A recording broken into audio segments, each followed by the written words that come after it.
Je vais présenter quelqu'un dont je ne savais même plus qu'il avait fait tout ça, mais c'est bien.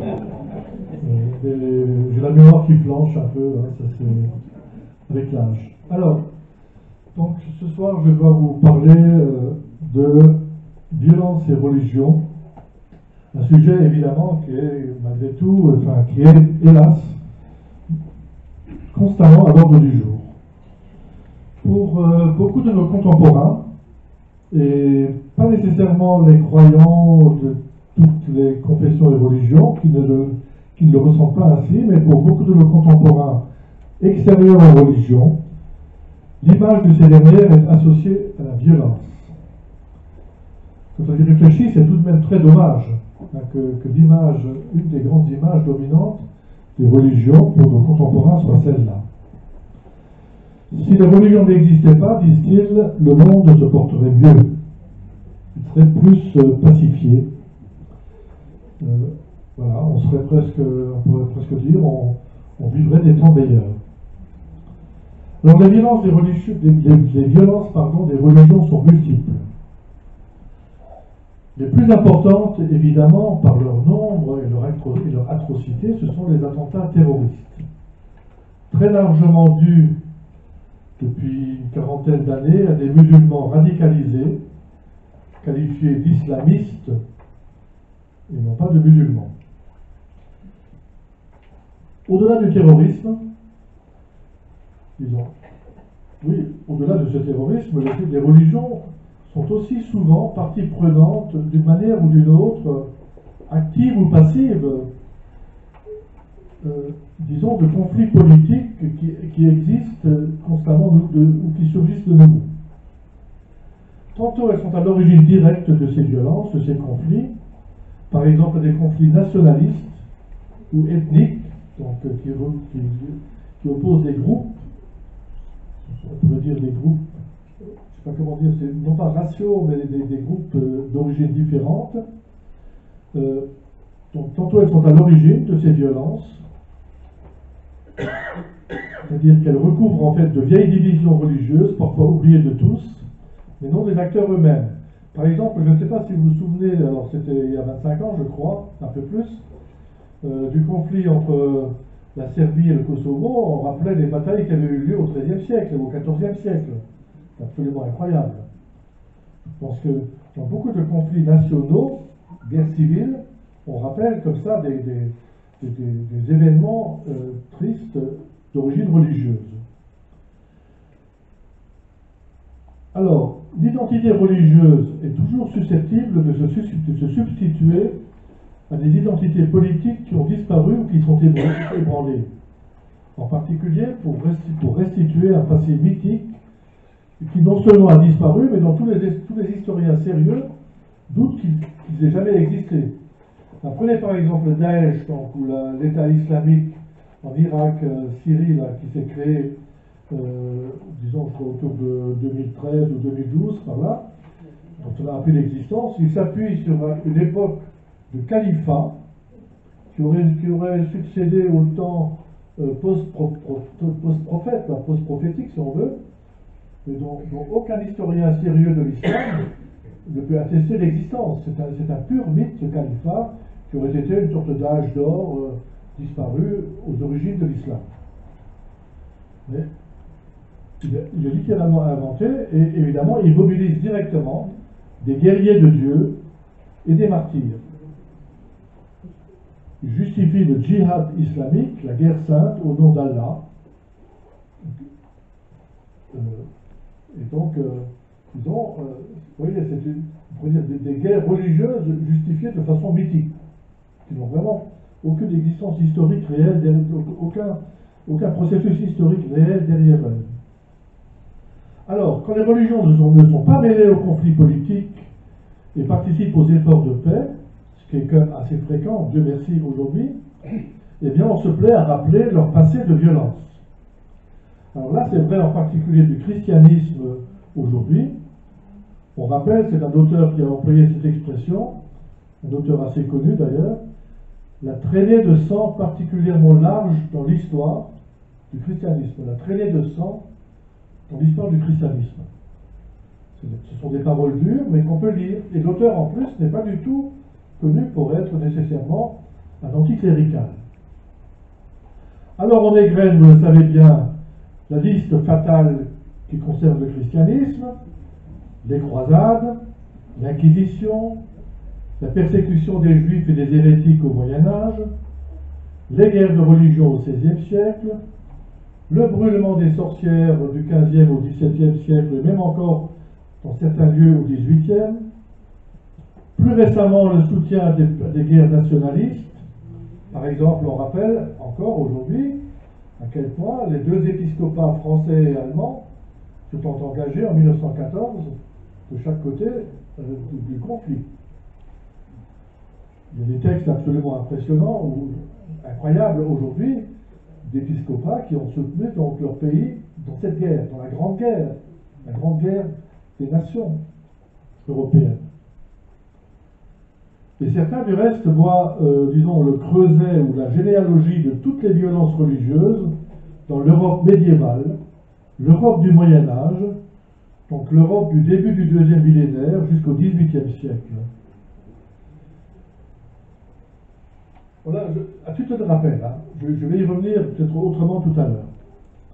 Si on envisage l'avenir, il y a la célèbre prédiction d'un chercheur américain dans les années 95, je crois, Samuel Huntington, selon lequel les guerres de l'avenir seront des guerres de civilisation, mais des guerres de civilisation où les religions auront une part particulièrement importante.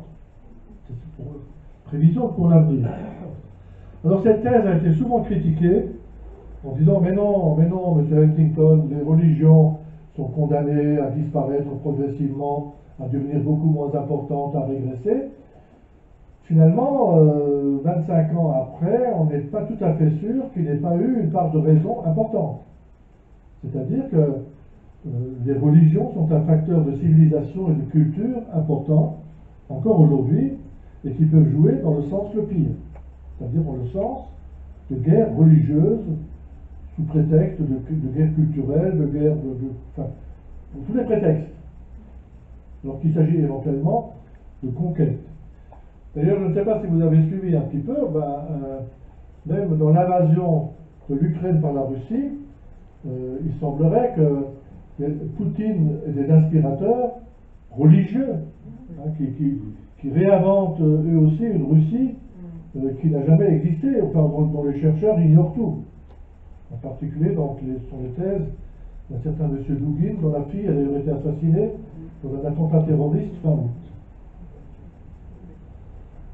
Alors, un autre volet des violences religieuses, pardonnez-moi, je vous fais une petite liste malgré tout pour commencer, après on va partir sur autre chose. Un autre phénomène est très souvent vilipendé depuis les années 80 en particulier, et même avant, c'est le phénomène sectaire. Oui, voilà, dans toutes les religions ou dans le domaine religieux, il y a les sectes. La maltraitance des personnes due aux sectes constitue donc, même pour les médias, c'est un thème de prédilection. Les articles, les livres, les émissions, les films consacrés, alors épisodiquement, c'est vrai, parfois plus souvent à certains moments, au phénomène sectaire, sont légion. Alors ça va, ça vient, ça revient. C'était très fort dans les années 80. Catherine, vous avez évoqué à un moment l'idée qui est juste, hein, que j'étais un éditeur à partir des années 90. Je ne sais pas, j'ai senti des choses qu'il fallait laisser la parole à des auteurs sur l'islam, parce que l'islam était peu connu. Mais en fait, dans la période juste antérieure, j'ai publié beaucoup d'auteurs juifs.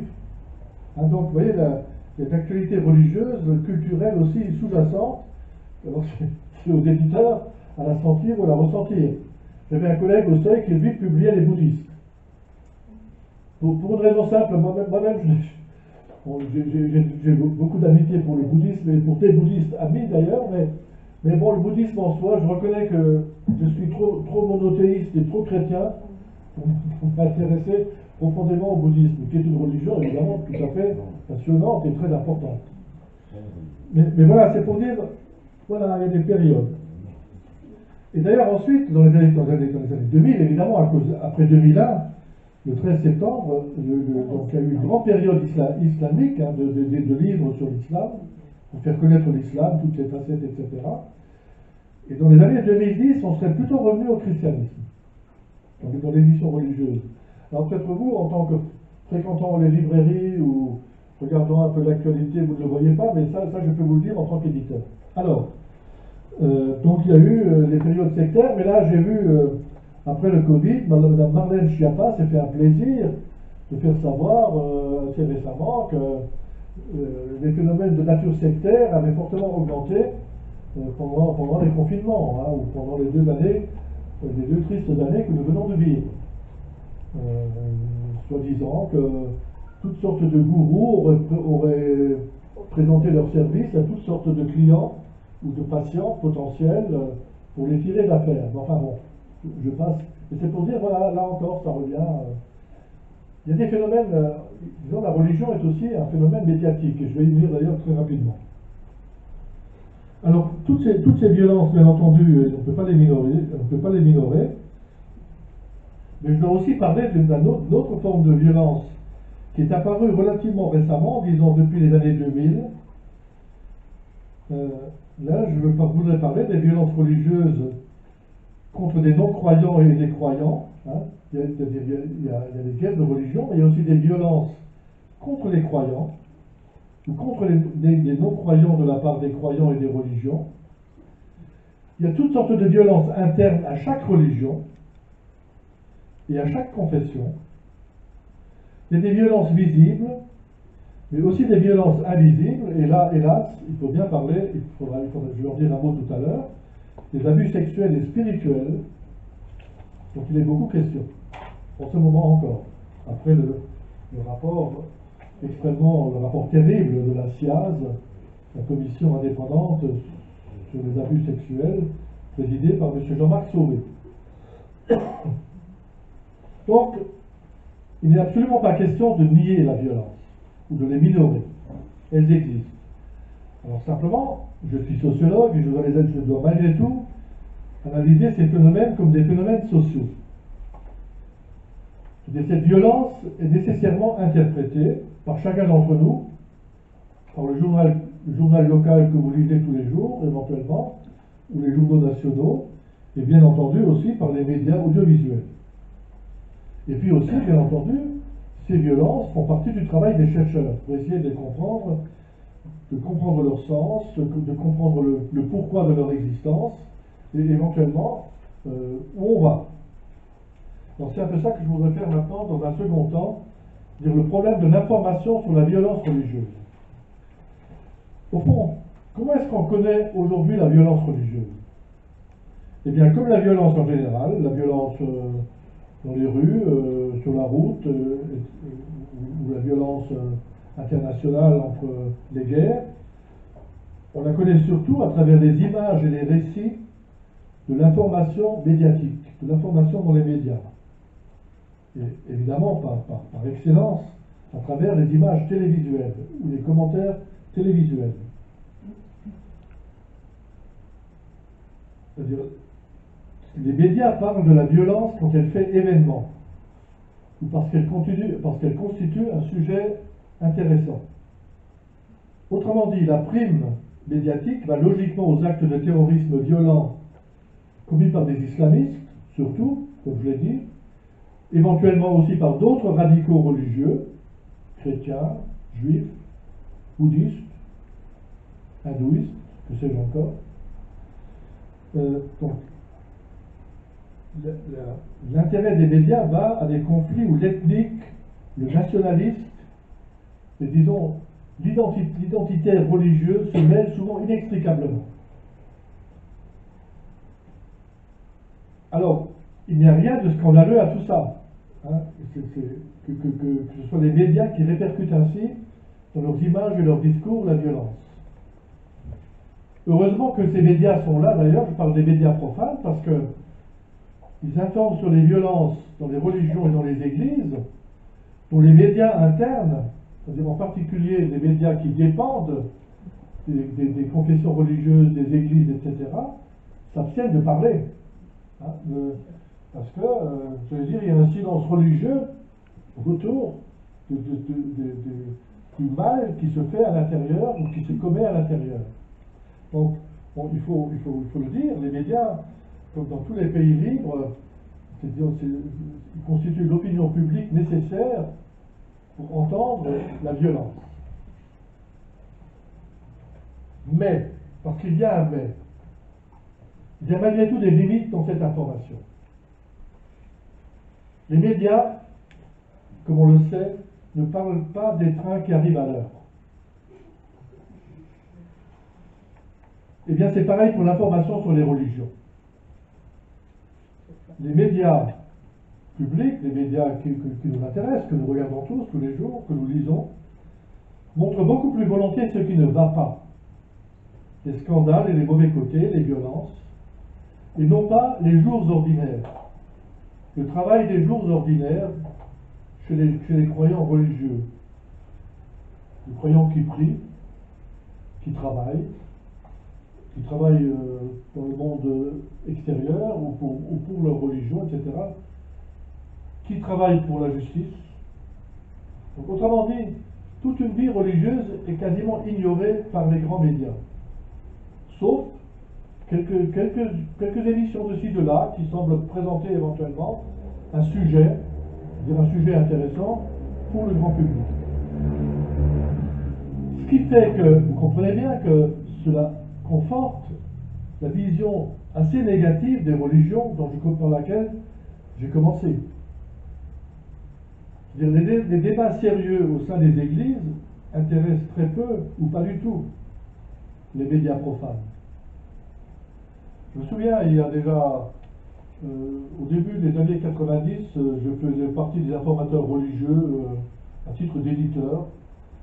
Et nous avons demandé à Mme Anne Sinclair, qui était à l'époque au sommet de son rayonnement médiatique et physique, j'allais dire.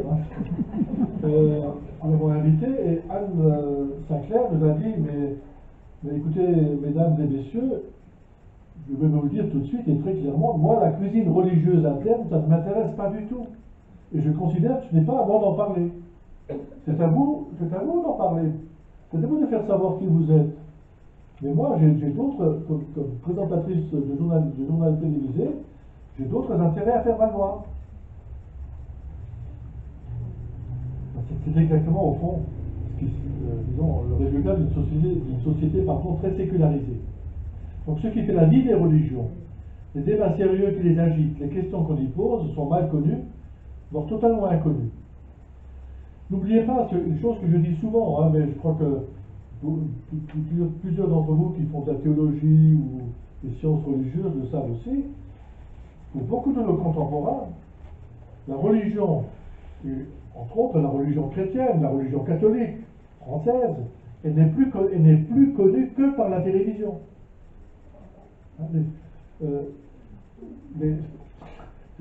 Les Français qui sont encore dans un pays d'origine catholique mais très sécularisé ignorent tout de cette racine-là aujourd'hui. Donc ceux qui savent, c'est ce qui est déversé par les médias. Pas plus, pas moins. Alors, du reste, il faut bien voir que ça c'est au fond. Ce qui est derrière, c'est aussi des règles médiatiques. Le politique n'est pas mieux traité, par certains côtés. Le politique, tous les jours, vous avez en abondance tout ce qui ne va pas. Et aujourd'hui, en plus, avec les réseaux sociaux, d'une certaine manière, toutes les attitudes, toutes les pratiques, et surtout toutes les phrases politiques sont immédiatement reprises de façon critique, avec dérision, et en général dans l'opposition. Donc, un certain nombre notre information sur notre société, il faut bien voir qu'elle est tronquée.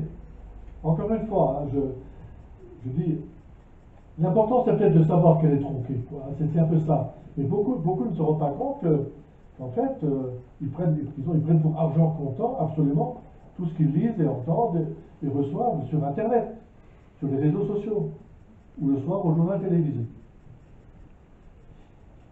Alors, pour ce qui est des religions, actuellement, il y a quand même un intérêt. Alors, si vous voulez, le paradoxe intéressant est quand même que nous vivons, contrairement à toutes sortes de prédictions, dans une époque de grand intérêt pour les choses religieuses. Mais là où ça marche bien, c'est dans la fiction, enfin dans la littérature, au cinéma, au théâtre, c'est-à-dire on va dire dans les arts, dans la création artistique. Quand vous regardez bien, très nombreux sont les sujets religieux. Et là, j'ai vu pour la rentrée des romans, par exemple, enfin, je ne les lis pas, mais je lis les critiques, un certain nombre de romans ont des sujets religieux. Que ce soit éventuellement de façon cléricale, et aussi parfois de façon extrêmement, disons, comme une recherche, une quête de spiritualité ou d'expression spirituelle des auteurs ou des autrices. Simplement, la fiction aussi a quand même tendance, la fiction, je parle des fictions télévisuelles qu'on peut voir, elles sont aussi un petit peu tentées par le côté scandaleux, disons, les épisodes historiques, parfois les plus glauques, où la religion a joué un rôle, bien sûr. Et donc, là encore, pour des sensibilités comme les nôtres, des sensibilités contemporaines qui sont à la fois démocratiques et sécularisées, et disons pacifiées en quelque sorte, qui sont sensibles aussi aux droits de l'homme, eh bien, là encore, ça apporte une pierre plutôt négative au problème de l'information religieuse.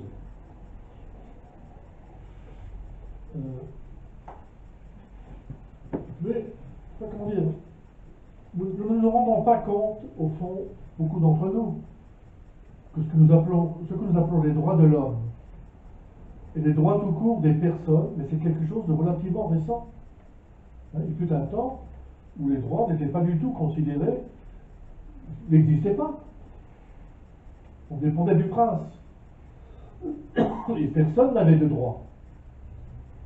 Ou encore, dans les temps religieux, il y avait les droits de Dieu, mais pas de droits de l'homme. Donc voilà, je vous fais sentir un peu la difficulté de l'information religieuse.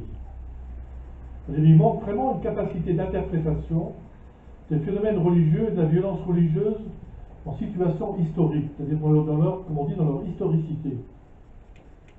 Pour beaucoup de mentalités modernes ou postmodernes, on a l'impression que les religions devraient être vraiment et uniquement des espaces de paix, de sérénité, des sources de spiritualité, de sagesse, et puis qui sont données à la quête, au fond, à approfondir par la quête individuelle de chacun. D'où l'usage, je ne sais pas si vous l'avez remarqué, le positif du mot religion, le mot religion est négatif souvent. Le mot positif, c'est spiritualité. Du reste, un certain nombre, je me souviens très bien, un certain nombre de médias, dont les grands médias nationaux comme Le Monde, il y a un moment où ils sont passés, dans un certain nombre de cas, à la rubrique spiritualité. Dans l'édition aussi. Moi, au Seuil, j'ai toujours gardé le secteur religieux du Seuil, mais par principe. Beaucoup de mes collègues éditeurs ont remplacé leur secteur religion par le secteur spiritualité. Le secteur spiritualité permettant de traiter au fond tous les côtés positifs de toutes les religions, de tous les temps et de tous les espaces. Il y a de la spiritualité partout, il y a de la mystique partout. Il y a une mystique musulmane absolument admirable, il y a des textes bouddhistes incroyables, et surtout, même le taoïsme chinois, c'était magnifique. Enfin, donc, les éditeurs pouvaient jouer comme ça sur cette multiplicité de productions spirituelles. Au Seuil, j'avais un avantage. Bien avant moi avait été créée la collection Point Sagesse. Je pense que certains d'entre vous la connaissent, où nous pouvions mettre ce genre de livre en poche en plus. Donc c'était bien.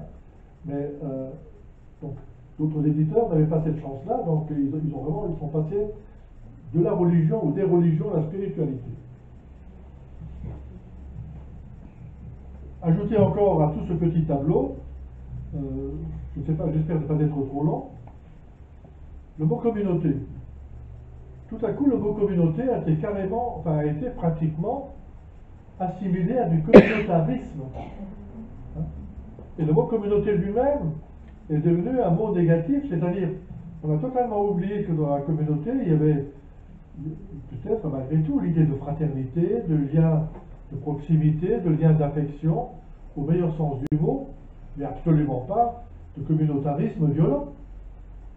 Mais il y a un moment où le mot communauté lui-même, à un moment donné, s'est mis à mal sonner, est devenu malsonnant.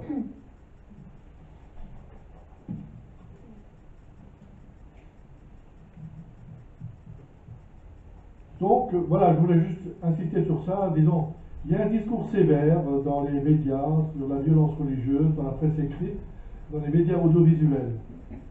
Oui, pardon, il faut que je reprenne le micro. Donc il arrive même que les médias prétendent, les médias vont même plus loin, hein, parfois ils disent, nous faisons œuvre de salubrité en dénonçant par exemple l'activité nocive des sectes, et même, il y en a qui prétendent que les médias sont là pour aider les grandes religions, en montrant les violences des fanatiques, pour les aider à évoluer vers le moderne, à revenir à leur message authentique. On lit ça, hein, des médias les médias laïques, comme on dit, ou profanes, qui ont cette, je dirais, la prétention de faire du bien aux religions. D'ailleurs, en France, du coup, vous arrivez à des paradoxes quand même absolument étonnants. En France, devant l'insuccès de, comment dirais-je, de créer des institutions islamiques par les musulmans français eux-mêmes. C'était dans les années, ça a commencé dans les années 80, je crois bien avec Jean-Pierre Chevènement, quand il était ministre de l'Intérieur, et ça a continué avec Nicolas Sarkozy en 2003-2004, quand lui aussi est devenu ministre de l'Intérieur. Ah là là, les musulmans, vraiment, on ne peut pas compter sur eux pour qu'ils s'organisent. Du coup, les musulmans français ont été organisés autoritairement, d'abord par Jean-Pierre Chevènement, ça n'a pas très bien marché, puis par Nicolas Sarkozy, ça n'a pas mieux marché. Mais c'est quand même extraordinaire que le pays de la laïcité, qui se prétend d'une neutralité parfaite et surtout ne pas s'intéresser en aucune façon au devenir des religions, hein, c'est ainsi qu'il conçoit son respect pour les religions, sont dans une situation telle, à un moment historique donné, un siècle après la loi de laïcité de 1905, de penser qu'il doit organiser un culte. Puisque c'est comme ça que l'État laïque français appelle les religions. Hein, c'est étonnant, voilà, donc pour l'instant les résultats sont plutôt mitigés, même s'ils ne sont pas quand même totalement nuls. Alors, je voudrais maintenant aborder un autre... L'exposé est un peu décousu ce soir, mais je n'ai pas voulu le faire en 3 parties. Ça m'arrive de le faire, hein, je peux faire des bonnes dissertations en 3 parties. Mais ce soir, je vous fais plutôt part d'un certain nombre de constats de sociologues. Alors, les nouvelles questions.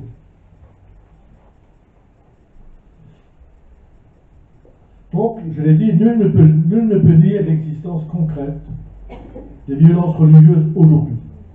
Ce n'est pas une illusion. Ce n'est pas une illusion de certains anticléricaux, de gens athées, furieux contre la religion. Non. La violence religieuse est réelle. Et donc il faut la combattre. En particulier, les responsables religieux doivent les dénoncer sans relâche et mettre en place tous les dispositifs internes pour les empêcher. Je vous signale, entre parenthèses, qu'on vit là encore une époque compliquée, enfin, une époque paradoxale. Nous vivons une époque où les dirigeants religieux des différentes confessions pratiquent le dialogue interreligieux assez fortement et assez largement. C'est la base religieuse, les populations religieuses qui refusent, qui sont toujours, mettons, absorbées par les vieilles et parfois très actuelles querelles, violences, souvenirs du passé, qui n'est pas passé justement. C'est à la base qu'on s'étripe pour des raisons religieuses. Et éventuellement, les gouvernements utilisent cette base, comme on dit, ils instrumentalisent cette base pour faire leur politique. Hein? Par exemple, en Inde aujourd'hui, M. Modi, M-O-D-I, le président de l'Inde, il utilise l'animosité des hindouistes contre les musulmans et les chrétiens à son profit. Il instrumentalise totalement à son profit cette violence des hindouistes qui sont archi majoritaires et qui comptent de plus en plus de fanatiques. Donc, c'est étrange aussi, vu d'un temps où c'était au sommet qu'on se disputait, actuellement, c'est plutôt à la base, à la base, oui. Mais le jugement sur ce qui se passe n'est pas toujours facile. Parce que la religion est toujours aussi mêlée à des débats plus larges sur le politique ou la religion dans l'espace public. Et donc, les écarts d'interprétation sur ce qui est licite et ce qui est illicite peuvent être grands. Par exemple, il y a quand même une assez grosse différence, enfin il y a de grosses différences d'interprétation sur le phénomène islamiste, et aussi sur le phénomène des sectes, ou encore sur le passé des religions. Je vais vous en donner un certain nombre d'exemples. En général, les médias, ainsi que l'opinion publique, survalorisent la violence des fanatiques. Les spécialistes en sciences sociales, dont je fais partie, sociologues, historiens, politologues, les interprètent souvent avec un peu plus de distance et les replacent dans un contexte plus large. Et même, parfois, ils mettent en cause l'interprétation religieuse de certains conflits. Bon, là, c'est un peu abstrait, mais je vais passer à des exemples. Par exemple, un débat important oppose, à propos de l'islam surtout, ceux qui n'attribuent pas seulement cette violence à des fanatiques d'occasion, hein, mais donc, des fanatiques très minoritaires. Ça, c'est plutôt les chercheurs qui disent ça. Ils disent, mais regardez, écoutez, il y a 1,8 milliard de musulmans, mais combien sont des terroristes, hein? Mettons même qu'ils sont 300 000 ou 400 000, mais par rapport à 1,8 milliard musulmans prêts à manier la bombe pour exterminer pratiquement tous ceux qui n'aiment pas, il y a quand même une différence. Mais il y a quand même, alors même des intellectuels se mêlent de ce conflit d'interprétation. Il y en a qui disent non, ce n'est pas seulement une question de nombre des musulmans, c'est une question structurelle de l'islam. L'islam est structurellement une religion violente, les bases de l'islam en quelque sorte sont corrompues au départ, pourrait-on dire, dans le sens de la violence.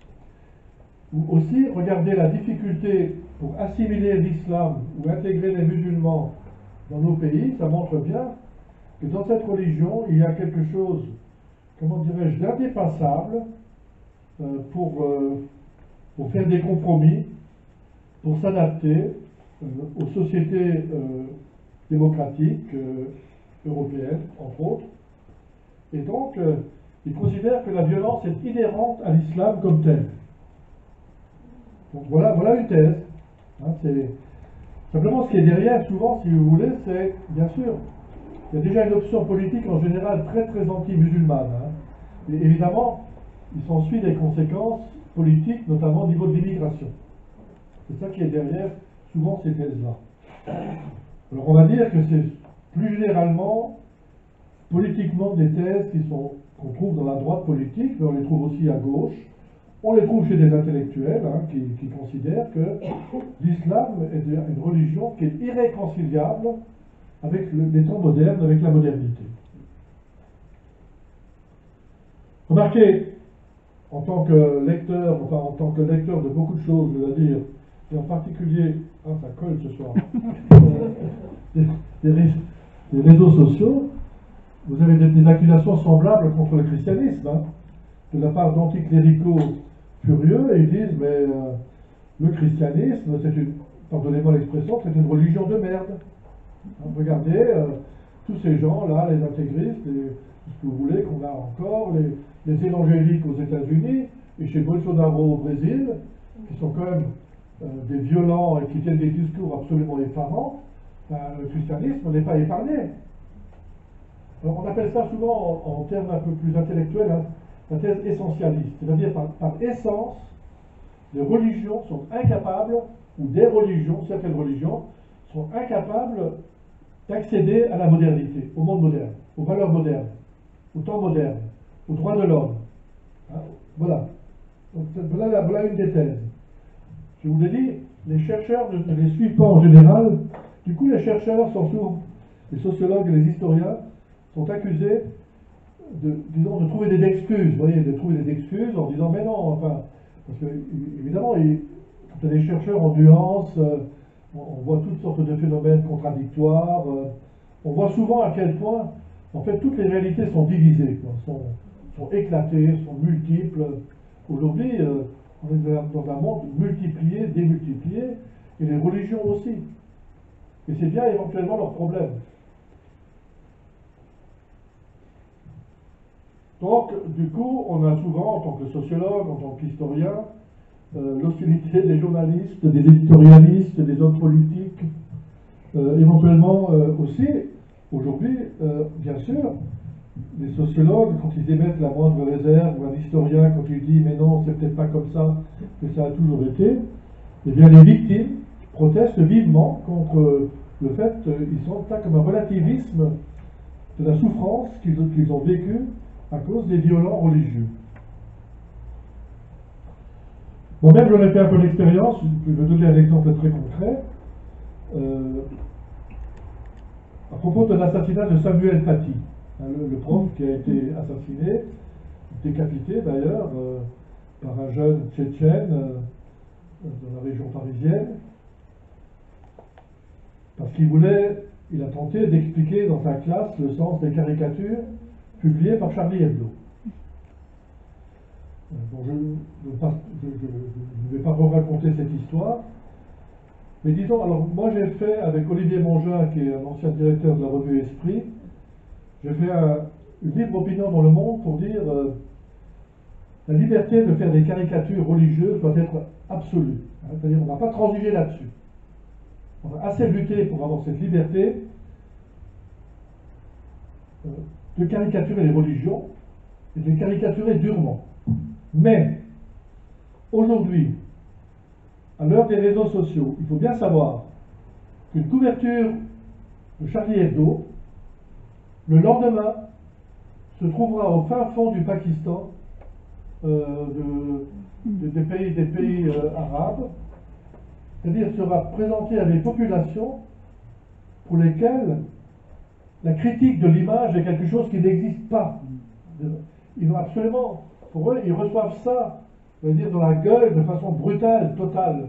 Hein, et ils ressentent ça, évidemment, comme pour ces gens-là. Il faut quand même dire, c'est un peu les pauvres du Sud. Hein, je ne vais pas faire de pathos ici devant vous. Ce sont un peu les pauvres du Sud. Comme ils reçoivent ça en pleine gueule, enfin, donc ils se sentent littéralement blessés dans leur chair, quoi, en voyant ça, leur prophète qui est caricaturé ainsi.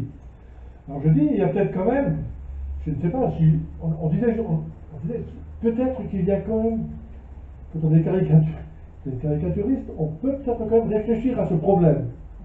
Ouh là là, qu'est-ce qu'on a attrapé, hein, d'avoir écrit ça.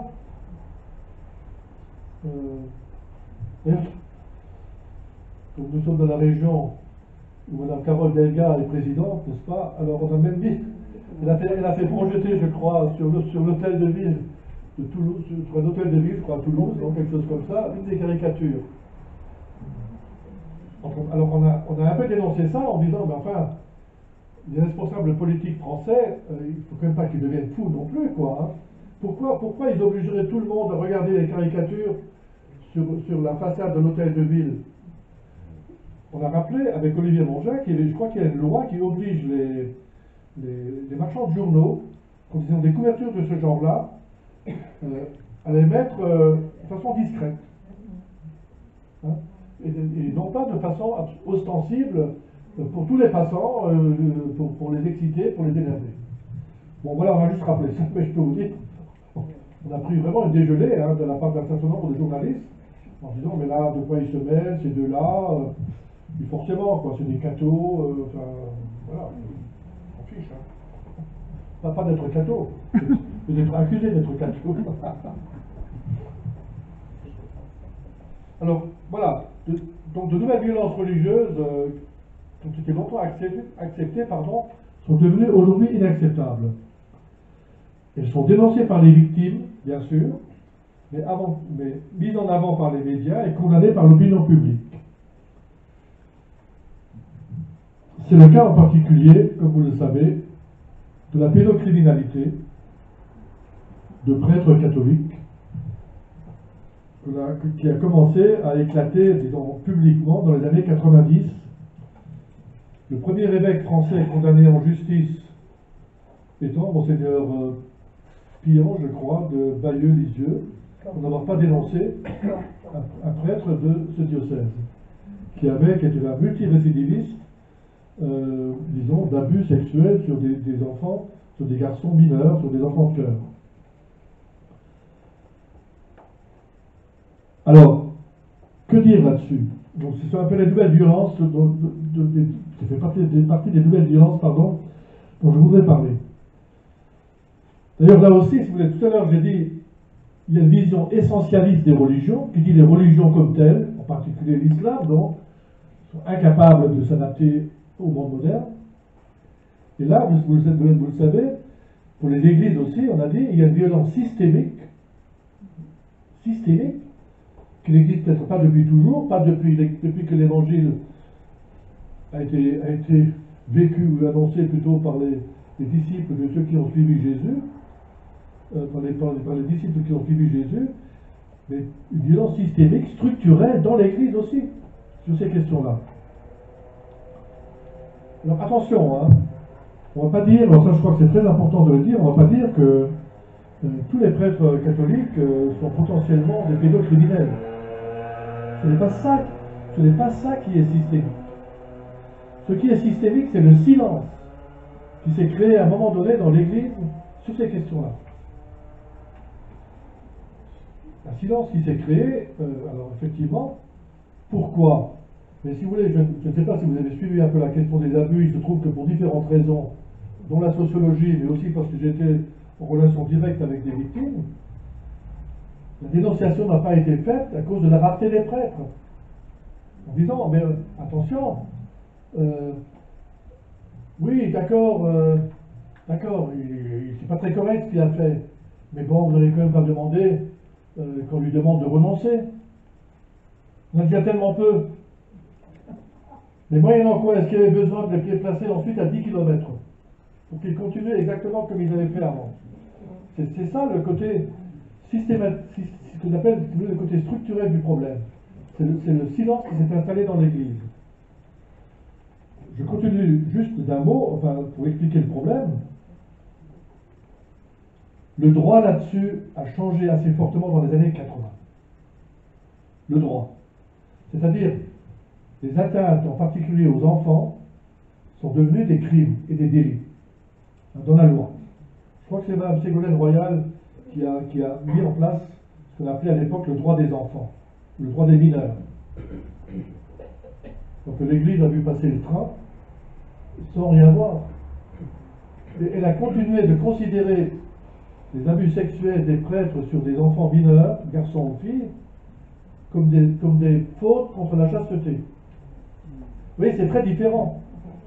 Hein, les fautes contre la chasteté, on pourrait dire, allez, une bonne confession, out. Voilà, c'est bon. Et puis une promesse de mieux faire, hein, comme on le demandait dans une vraie confession, promesse de mieux faire, voilà, allez, on rétablit tout, on continue ailleurs. Mais vous voyez bien le problème, quoi.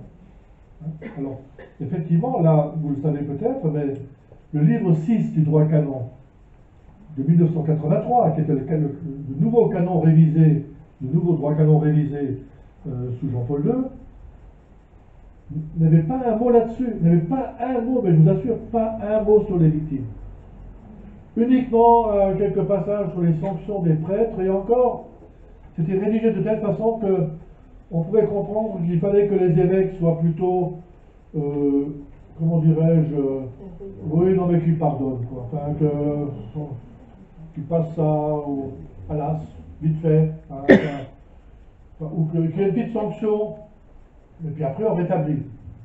Mais là, évidemment, c'est une erreur gravissime. Alors là, dans le nouveau droit canon, le livre 6 a été révisé. C'est relativement récent, hein, ça date. Il a été publié le 8 décembre. On a fait de l'Immaculée Conception le 8 décembre 2021. Et là, effectivement, il y a vraiment le fait que ces agissements sont traités comme des délits ou des crimes. Hein, le délit, c'est un peu moins fort qu'un crime. Mais c'est pour ça que, moi, quand j'en parle maintenant, je ne parle plus de pédophilie des prêtres, parce que ce n'est pas d'une philie qu'il s'agit, c'est une criminalité. Alors, autre réflexion, puis je vais passer à la suite. Oh là, non, mon Dieu. Donc, si je vous ennuie, on arrête. Hein. Alors, autre problème, vous voyez, évoqué à ce sujet, vous l'avez peut-être déjà entendu aussi. Et moi-même, je reconnais que j'ai d'abord raisonné comme ça. De dire mes enfants. D'accord, il y a eu alors, donc la SIAZ, depuis 1950 jusqu'à 2020, je crois, hein, 320 000 victimes, je crois, ou 330 000, je ne sais plus, donc 316 000 par des prêtres et 110 000 par des laïcs. Des crimes d'abus sexuels. Alors on dit, oui, mais bon, dans ces années-là, on savait vaguement parfois des choses, on n'aurait jamais cru que c'était grave. Hein, on ne parlait pas encore de droit des enfants à ce moment-là. Et puis, au fond, tout le monde était complice, pas seulement dans l'Église, les catholiques, mais tout le monde, même les instituteurs laïcs, hein, enfin l'État même, à la limite, disait, bon, l'idée c'était, bon, vous savez, les abus sexuels sur les enfants, bon, ça leur passera, quoi. Hein, ils oublieront quand ils seront grands, quand ils auront eux-mêmes une vie sexuelle, bon, ça va être... Ils vont passer tout ça par faire des profits, et même ils oublieront, ils se referont. Manque de peau, ça ne s'est pas passé comme ça.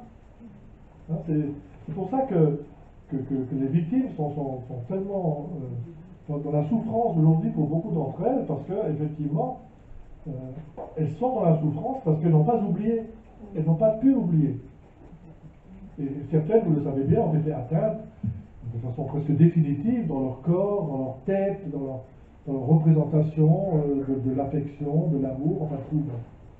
Je voulais juste vous dire ça, à quel point on est devant d'assez grandes difficultés quand on parle de violence aujourd'hui. Hein, quand on va un peu plus loin, on voit que pas si évident.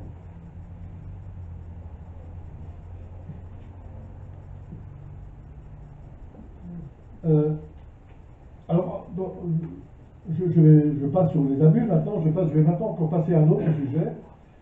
Du côté, on a vu des protestations depuis là encore, depuis la fin du siècle dernier, très loin, très très loin, on a vu des protestations dans d'autres domaines. Et toujours en raison de cette sensibilité nouvelle à la violence d'origine humaine. Par exemple, il y a des protestations contre l'égorgement des moutons lors de la fête musulmane de l'Aïd, hein, qui est la commémoration du sacrifice d'Abraham. Comme vous le savez, faute d'abattoirs et de boucheries halal en nombre suffisant, les croyants musulmans pratiquent le rite chez eux, dans la salle de bain, dans la baignoire, dans des conditions évidemment déplorables. Alors, il y a des conditions d'hygiène, bien entendu, les conditions d'abattage, mais aussi, disons, il y a une contestation au nom du droit des animaux, ou de la défense de la souffrance, contre la souffrance animale, contre un rite sacrificiel perçu aujourd'hui comme particulièrement cruel, voire barbare. Alors, on évoque toujours la gorge tranchée du mouton pour faire couler le sang, avec le râle insupportable de la bête. Dans la même ligne, alors là ça concerne un peu quand même, vous voyez, ça concerne un peu une autre direction, qui sont, on va dire, les traditions religieuses, les traditions invétérées, millénaires, liées pratiquement presque à l'origine des religions. Dans la même ligne, on a vu dans certains pays, en particulier dans dans les pays scandinaves, en Australie, en Allemagne aussi, il y a 2-3 ans, des contestations de la circoncision, au nom de l'intégrité corporelle, au nom de la défense de l'intégrité corporelle, là encore, disons, ou de la souffrance infligée à des enfants. Ou encore, la contestation porte aussi sur l'hygiène. Enfin, la contestation peut ne pas porter nécessairement sur le geste lui-même de la circoncision, mais disons, il y a une contestation de l'hygiène quand cette pratique est effectuée dans un lieu de culte, même par un religieux spécialisé pour cette opération. Et donc, on exige, on dit, ce serait normal qu'aujourd'hui, la circoncision soit faite dans une clinique ou un hôpital, par un médecin. Bon, je ne suis pas sûr que ce soit la même opération, hein, c'est un peu... Non, le lieu de culte où se pratique ce geste, évidemment essentiel de la tradition juive n'est pas non plus totalement sans importance. Mais la règle générale, vous voyez bien qui est derrière. La règle générale qui est derrière, c'est pas d'atteinte au corps d'autrui sans son consentement. Pas d'atteinte au corps d'autrui sans son consentement, quel que soit son âge, son sexe, son état de santé. Alors donc, cette règle vaut aujourd'hui en particulier dans la contestation de certaines pratiques religieuses millénaires.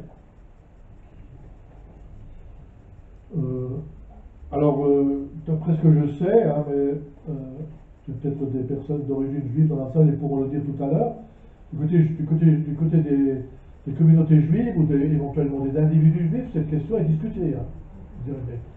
Souvent les autorités juives sont plutôt très réticentes à accepter cette critique, mais bon, j'ai lu des textes, alors on va dire de juifs peut-être un peu modernisants, enfin, je ne sais pas s'il faut dire modernisants, mais disons, des juifs qui disent oui, on ne peut pas continuer comme ça. On peut encore aller au-delà.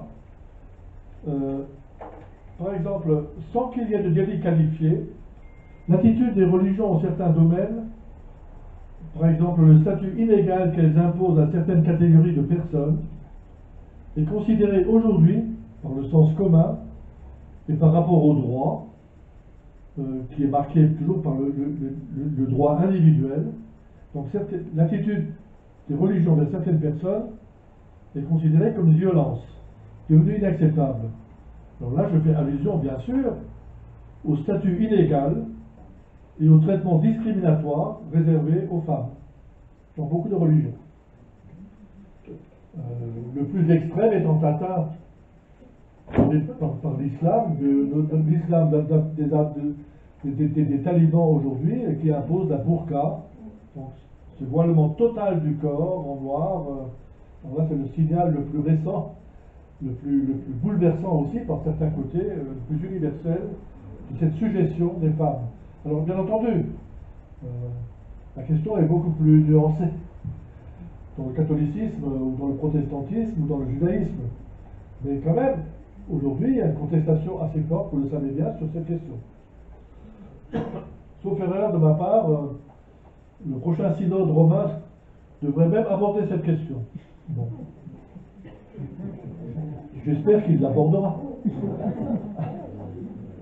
Autre mise en cause, hein, c'est le refus du mariage homosexuel et le refus de l'adoption par des couples homosexuels est désormais perçu par nos contemporains ou évidemment par une fraction de nos contemporains. Vous auriez raison de me rappeler cela, mais quand même, c'est dans l'air du temps, hein, c'est perçu comme une discrimination, comme une violence donc inacceptable. Donc, il y a toujours cette perception qu'il n'y a plus de limite aux droits individuels.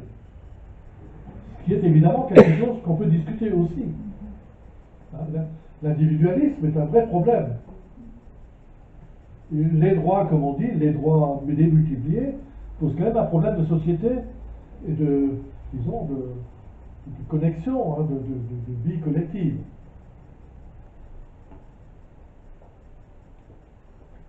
Et disons, ça va même plus loin. Aux yeux de certains militants anti-religion, les croyances religieuses en général, et en particulier donc les religions, et la discipline qu'elles imposent à leurs adhérents, constituent une violence psychique et une contrainte symbolique ou morale insupportable. Là, j'ai en tête, bien sûr, le célibat des prêtres catholiques. Le célibat des prêtres catholiques, bien sûr, on peut le contester formellement en disant, tout simplement, bon, ça serait bien qu'il y ait un clergé marié, etc. Mais il y en a qui vont plus loin, il y en a qui disent, imposer cela comme Église à un certain nombre de ses membres constitue une sorte comment dirais-je, une mutilation, ou même une sorte de servitude volontaire qu'on impose aux serviteurs de l'Église.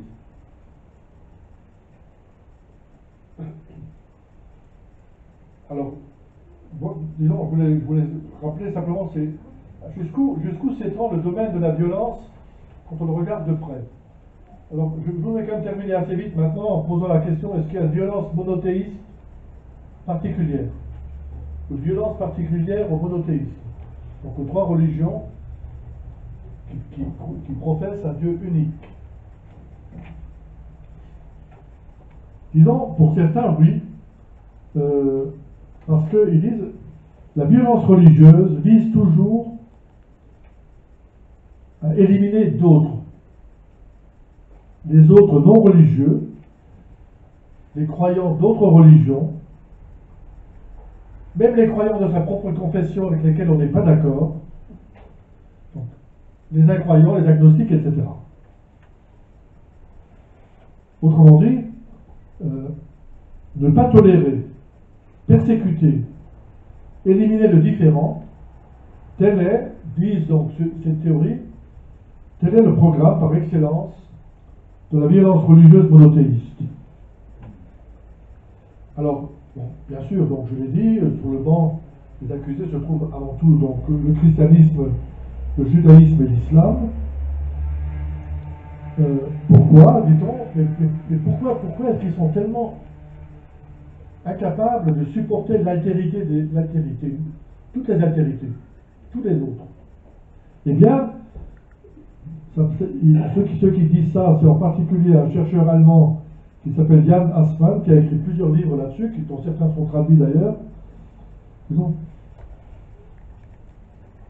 Les dieux des autres deviennent inéluctablement des ennemis du Dieu unique, du seul vrai Dieu. En contrepoint, disons, on donne l'exemple du polythéisme de l'Antiquité gréco-romaine. On dit que le polythéisme gréco-romain, par exemple, a été beaucoup plus accommodant. Il n'a pas été exclusif, mais inclusif. Au fur et à mesure que l'Empire intégrait de nouvelles populations avec d'autres cultes, on ne va pas leur faire la guerre, au contraire, on les met sur le même autel, et tout le monde peut les adorer ou ne pas les adorer, leur apporter des sacrifices, etc. Et donc, il n'y a pas de guerre des dieux dans le polythéisme. Il n'y a pas de camp de croyants en un Dieu qui font la guerre aux croyants d'un Dieu autre. Alors, quand on dit ça, il faut quand même, je dirais, il faut nuancer sur un ou deux points. D'après ce qu'on sait, la religion romaine ou grecque était quand même très très astreignante, au sens que c'était aussi des dieux domestiques à qui il fallait toute la journée faire des dons, des sacrifices, donc les cultiver leur existence, leur présence, les honorer, etc. Et forcément, comme ils étaient très nombreux, tout le monde avait une grande liste de dieux à honorer chez lui toute la journée. Et puis d'autre part, si vous voulez, on oublie quand on dit ça, que les dieux des polythéismes, en particulier gréco-romains, étaient absolument indifférents pour le coup aux violences de la société politique, économique, militaire. C'est-à-dire, au fond, on peut dire pour le coup, oui, il n'y avait pas de problème entre politique et religion. Mais parce que la religion laissait tranquillement les politiques faire absolument tout ce qu'ils voulaient. Enfin, c'est-à-dire qu'il n'y avait aucune espèce de critique religieuse, on pourrait dire, du politique. C'est-à-dire la critique de la justice, ou au nom de la justice, ou au nom de l'amour du prochain, tel que nous pouvons l'exprimer dans les monothéismes, les trois, de façon différente, mais tous les trois ont quand même cette idée que, disons, que le politique ne peut pas être absolu. Que le politique, sinon le politique devient une idole. Alors, les monothéistes, malgré tout, sont particulièrement sur la sellette, eux qui sont basés sur des révélations, donc présentées comme des ruptures dans l'histoire, qui excluent les autres religions par principe, et admettent au mieux des pratiques de tolérance limitées quand elles sont au pouvoir. C'est vrai que l'histoire là-dessus ne plaide pas du tout en faveur des religions monothéistes. Là où elles sont au pouvoir, elles oppriment les autres. Elles peuvent être l'instrument du pouvoir politique pour opprimer les dissidents. Mais elles sont toujours mêlées à ça, quoi. On ne peut pas admettre en quelque sorte des gens qui croient et pensent autrement.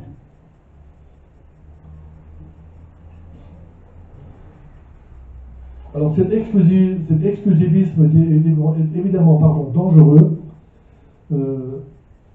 Alors est-ce qu'il est lié par nature à la foi monothéiste? Je l'ai dit.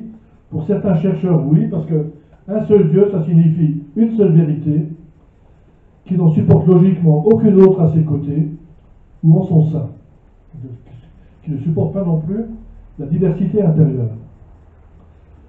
Il rappelle des adages bien connus: hors de l'Église, point de salut. La vérité avec un grand V, la vérité seule a des droits, l'erreur n'en a aucune. Ça, c'était l'adage préféré de Monseigneur Lefebvre, le grand patron des intégristes français, et des intégristes mondiaux. Alors, d'autres disent, pour accentuer encore un petit peu le problème devant vous, il y a un auteur extrêmement sérieux, peu importe le nom, mais je vous assure qu'il est très sérieux. Il a fait un gros livre de 600 pages, ou un très gros livre, où il a étudié dans les livres de l'Ancien Testament, donc les livres partagés par les Juifs et les chrétiens. Il dit que dans l'Ancien Testament, il y a plus de 600 passages où il est explicitement dit que des peuples, des rois ou des individus ont attaqué d'autres individus pour les anéantir et les tuer. 600 passages, c'est beaucoup, hein. Alors, bon, après il faut voir dans quel sens. Peut-être aussi que parfois il y avait des limitations qui étaient imposées. Enfin bon, voilà. Il y a l'idée que la violence, disons, les autres qui ne croient pas en mon Dieu commettent des violences contre lui, qu'on n'a pas le droit qu'on n'a pas le droit d'ignorer mon Dieu, etc., etc. Le Coran est moins chargé de versets violents ou autorisant la violence contre les ennemis de l'islam, mais bon, ils ont le djihad, le djihad qui signifie le combat. En fait, le djihad signifie deux choses. C'est la guerre sainte, bien sûr, le combat saint contre les autres, contre les païens polythéistes, contre les juifs ou les chrétiens qui croient autrement. Mais, disons, il y a aussi ce qu'ils appellent le djihad, le combat spirituel intérieur, celui que mène chacun pour devenir un meilleur musulman, pour se corriger lui-même, pour arriver à quelque chose. Alors, beaucoup de spécialistes, j'ai eu à un moment donné au seuil un patron qui était converti, c'était Michel Chodkiewicz, qui était un musulman soufi. Je me souviens, il en était malade de ça. Mais il disait, mais c'était dans les années 80, il a cessé d'être patron du seuil en 89. J'ai eu beaucoup de discussions avec lui, mais il disait, mais incontestablement, dans la grande tradition musulmane, le djihad, le grand djihad, le combat moral prime sur le combat contre les autres, sur la guerre sainte. Mais il dit, c'est vrai, je dois constater, à l'époque moderne, ou à l'époque la plus moderne, que la situation s'est totalement inversée. Que la guerre sainte est devenue de nouveau, de façon totalement anachronique, la grande affaire de l'islam, ou disons, de l'islam des islamistes.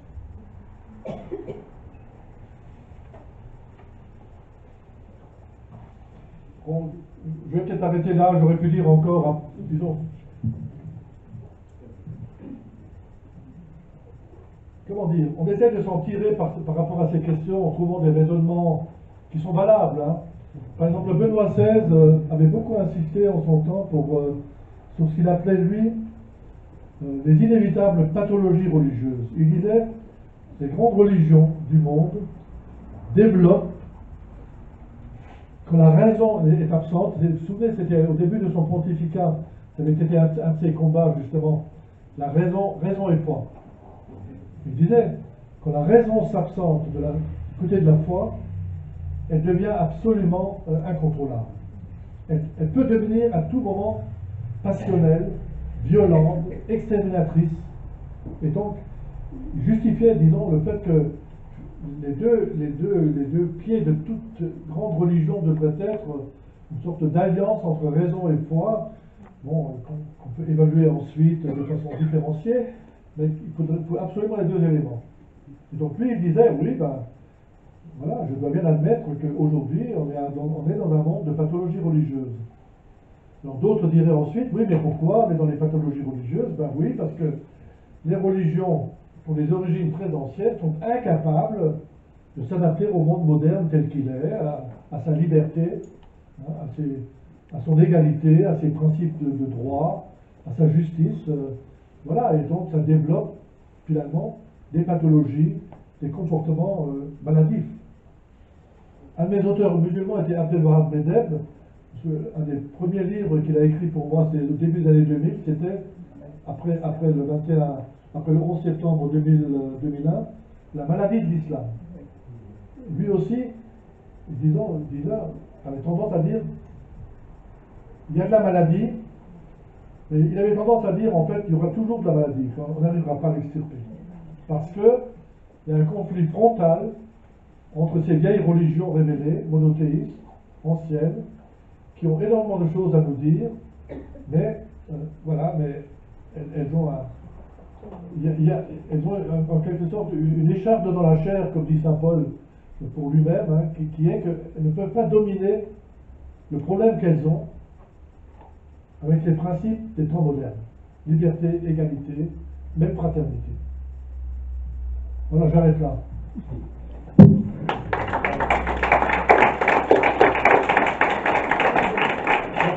Vous pouvez me poser des questions sur ce que j'ai dit ou d'autres questions qui...